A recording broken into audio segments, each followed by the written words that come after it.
Bien, qué alegría estar empezando nuevamente este contacto con cada uno de ustedes. En esta ocasión compartiendo esta serie de estudio, el libro de los Romanos capítulo 8.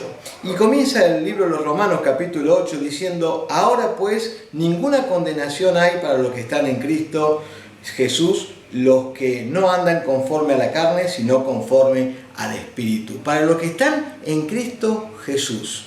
Para los que están en Cristo Jesús, ninguna condenación hay, dice el versículo 1. El versículo 2 dice que los que están en Cristo Jesús, el Espíritu del Señor, el Espíritu de vida de Cristo, nos libró de la ley del pecado. Para los que están en Cristo Jesús, dice que tampoco andan, versículo 4, ya conforme a la carne, sino que andan conforme al Espíritu. Andamos conforme al Espíritu, porque es el Espíritu que está en nosotros y nos guía. Los que estamos en Cristo Jesús, dice también que pensamos en las cosas del Espíritu, en el versículo 5. Fíjese todos estos detalles que Pablo va diciendo para los que están en Cristo Jesús. Ya en el versículo 6 también dice que los que están en Cristo Jesús andan en el Espíritu, piensan en el Espíritu, estamos librados de la ley del pecado, pero también nos ocupamos de las cosas del Espíritu, pensamos en las cosas del Espíritu, dedicamos tiempo en las cosas del Espíritu, porque esto trae vida y paz. También los que andan en Cristo Jesús, los que están en Cristo Jesús, somos del Señor, somos de Cristo, pertenecemos, somos propiedad de Él, del Señor. Esto lo dice el versículo 9 también, porque el Espíritu de Dios mora en nosotros, somos propiedad de Dios, ya no del mundo, ya no de la carne, ya somos propiedad del Señor. Él nos compró, estamos en Cristo Jesús. También otra de las cosas que señala Pablo, los que están en Cristo Jesús, somos hijos de Dios. En el versículo 10 nos dice justamente eso, que somos hijos de Dios. Y no solo somos hijos de Dios, sino que también somos herederos de las cosas del Señor. Somos coherederos junto con el Señor Jesús. Esto ya en el versículo 17 dice. Y también dice en el versículo 10 que los que están en Cristo Jesús, Cristo habita en nuestra vida. ¿Cuánto beneficio es estar en Cristo Jesús? Y no solamente esto, sino que también estamos esperando, según el versículo 18, en la manifestación de aquel momento que seremos glorificados en nuestro cuerpo. Aleluya. Lo que estamos en Cristo Jesús. Todo esto vamos a tener, vivir y disfrutar. Y un detalle en el versículo 14 dice: porque todos los que son guiados por el Espíritu de Dios, estos son hijos de Dios. ¿A dónde nos guía el Espíritu? En primer lugar, el Espíritu Santo nos guía siempre al arrepentimiento. En segundo lugar, el Espíritu Santo nos guía a la verdad, siempre a la verdad. Su palabra es verdad. A su palabra Él nos guía. Jesús lo dijo, que vendría el Consolador y sería Él el Paracleto, quien estaría con nosotros, no nos dejaría huérfanos y Él nos guiaría a toda verdad. El Espíritu Santo también nos guía siempre a pensar en las cosas de Dios, en las cosas del Señor. El Espíritu Santo nos guía a la santidad, a apartarnos del mal y a vivir conforme a los propósitos del Señor. Y el Espíritu Santo también nos guía para que seamos útiles para el Señor, seamos elementos útiles, llamados para servir al Señor. Algún detalle más que quiero señalar, que Pablo mismo señala en el versículo 9, dice que Dios mora en nosotros. En el versículo 10 dice que Cristo está en nosotros. Y en el versículo 11 dice que el Espíritu Santo mora en nosotros. ¡Qué maravilloso este detalle, esta descripción que Pablo está diciendo! Que Dios, la Trinidad, está en nuestra vida, ¿no? Dios mora en nosotros, Cristo está en nosotros y el Espíritu Santo mora en nosotros, dice en el versículo 11. Aquí hay, en estos versículos que podemos ver en el capítulo 8 del libro de los Romanos, hay dos reinos, o un contraste entre la carne y el espíritu. Todo lo que es de la carne no es de Dios. y lo que el espíritu obviamente es de Dios. La carne piensa en las cosas de la carne, en las cosas terrenales, en las cosas pasajeras, en lo de este mundo. El que es del Señor, el que está en el espíritu, el que está en Cristo, piensa en las cosas del espíritu. ¿Qué es lo que te está ocupando? Esto deberíamos preguntarnos. ¿Qué es lo que me está ocupando mayor tiempo en mis pensamientos, en mi vida, en mi cabeza, en mi intelecto? ¿En qué me estoy ocupando mayormente?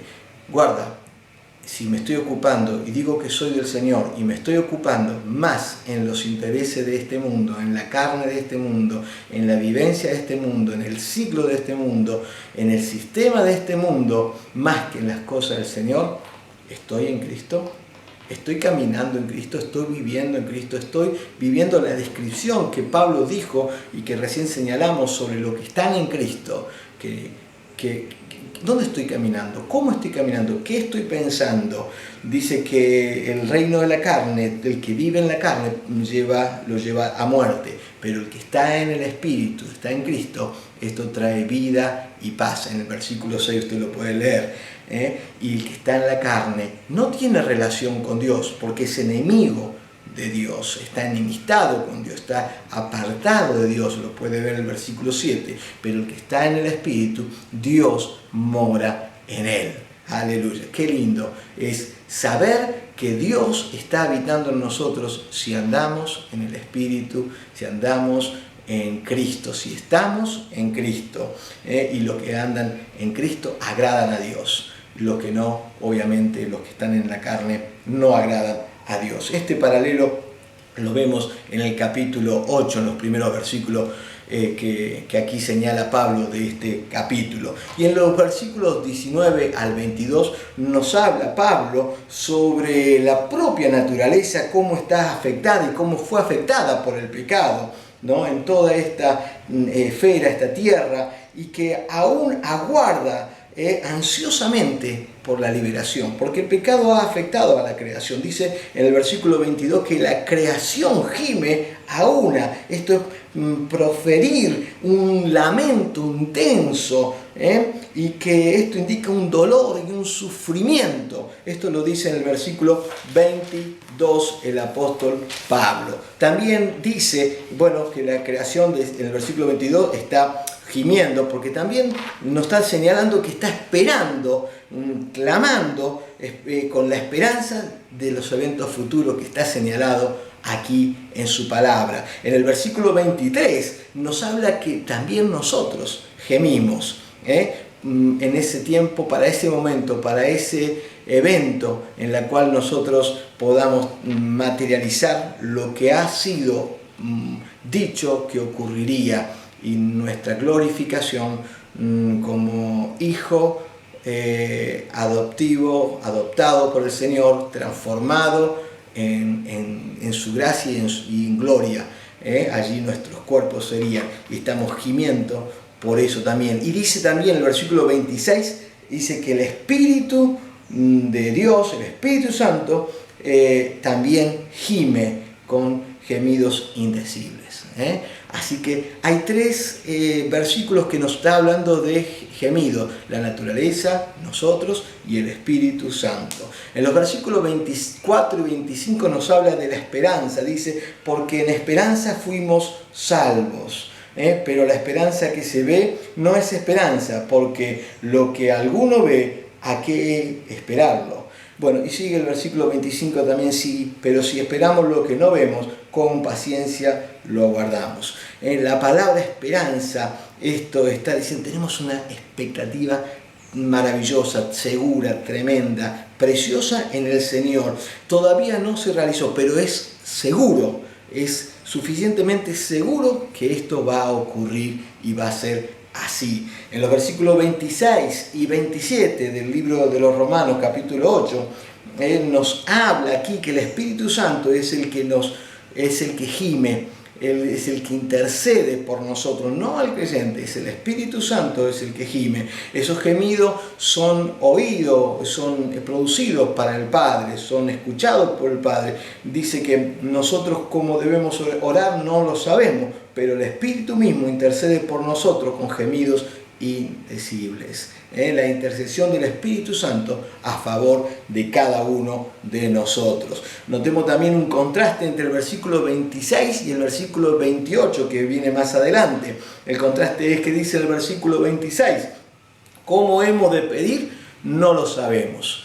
Muchas veces no sabemos cómo es lo cierto de muchas cosas sobre las cuestiones espirituales, pero cómo hemos de pedir no sabemos. Por eso el Espíritu Santo es el que intercede por nosotros con gemido indecible. Pero el versículo 28 dice: pero sí sabemos que los que aman a Dios. Ahora, muchas cosas espirituales, muchas cosas del Señor, de Dios, no la podemos entender por nuestra capacidad en nuestra mente finita. Pero sí sabemos lo que sí nos ha sido revelado, lo que Dios ha querido revelarnos a través de su palabra. Sí sabemos esto. Y empieza Pablo a describir. Empieza a decir Pablo lo que viene. Sí sabemos, versículo 28, y sabemos que los que aman a Dios, todas las cosas le ayudan a bien. Esto es, a los que conforme a sus propósitos son llamados.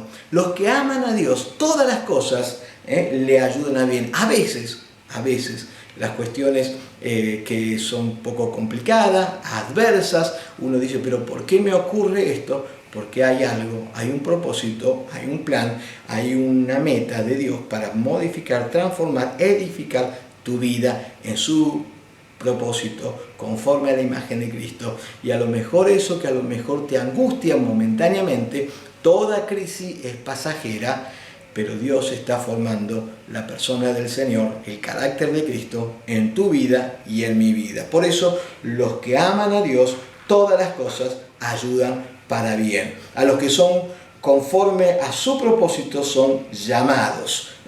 A los que conforme a su propósito son llamados. Dios tiene un propósito. Dios ha tenido un plan siempre. El plan de Dios nunca falla. El plan de Dios nunca será frustrado. Nunca. El Señor no improvisa. Dios tiene un plan desde la eternidad hasta la eternidad. Dios siempre ha tenido ese plan. En los siguientes versículos 29 y 30 explica un poco de lo que es el propósito de Dios. Habla Pablo sobre eso. Dice que en primer lugar tuvo un conocimiento previo. Nos conoció desde antes de la fundación del mundo. Ese conocimiento previo, único que tiene Dios, que solamente en Dios está. Hay una predestinación, nos habla de que fuimos llamados, fuimos justificados y seremos glorificados. La salvación comienza en Dios y termina en Dios. Todo Dios ha hecho todo desde la eternidad hasta la eternidad para que seamos salvos. Él había, con su propósito, nos había conocido, nos había predestinado, nos había llamado, nos justificó y nos glorificó el Señor también.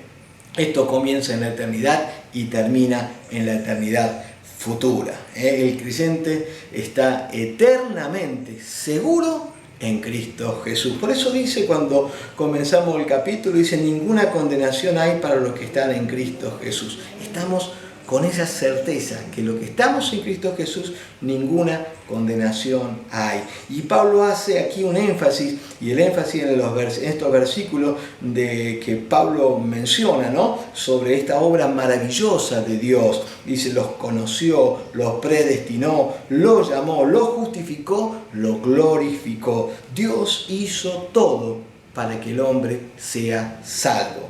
Esto ha sido, y de hecho, Dios en el versículo 32 dice que Él no escatimó ni aún a su propio Hijo, dio a su propio Hijo, proveyó para que nosotros seamos salvos. Es el Cordero de Dios que quita el pecado del mundo. Su propio Hijo fue a la cruz, murió por cada uno de nosotros, para que la sangre derramada en Cristo Jesús nosotros encontremos el perdón de nuestro pecado.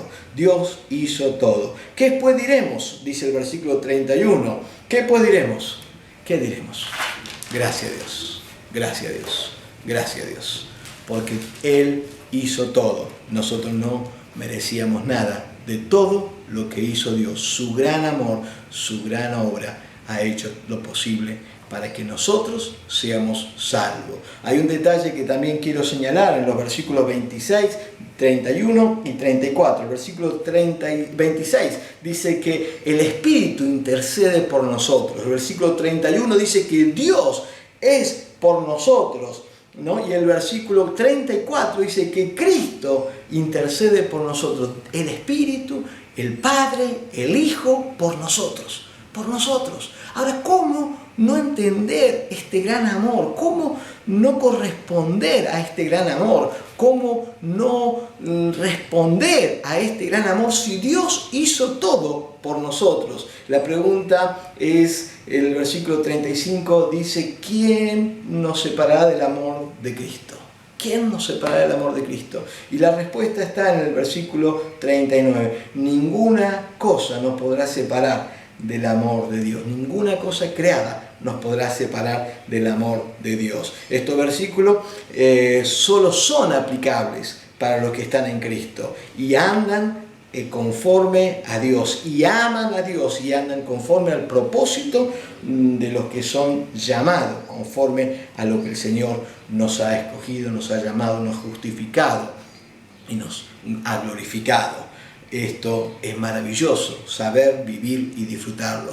Pero los incrédulos, los que andan en la carne, los que piensan en las cosas de la carne, los que se ocupan de las cosas de la carne, los que dan la espalda al amor de Dios, a esta obra de salvación que Dios ha hecho por cada uno de nosotros, ellos estarán eternamente separados de la presencia de Dios si es que no se arrepienten. Romanos capítulo 8 comienza diciendo ninguna condenación hay para los que están en Cristo y termina diciendo ninguna separación hay para los que aman a Dios, los que están en los propósitos de Dios. No hay ninguna condenación, ninguna separación.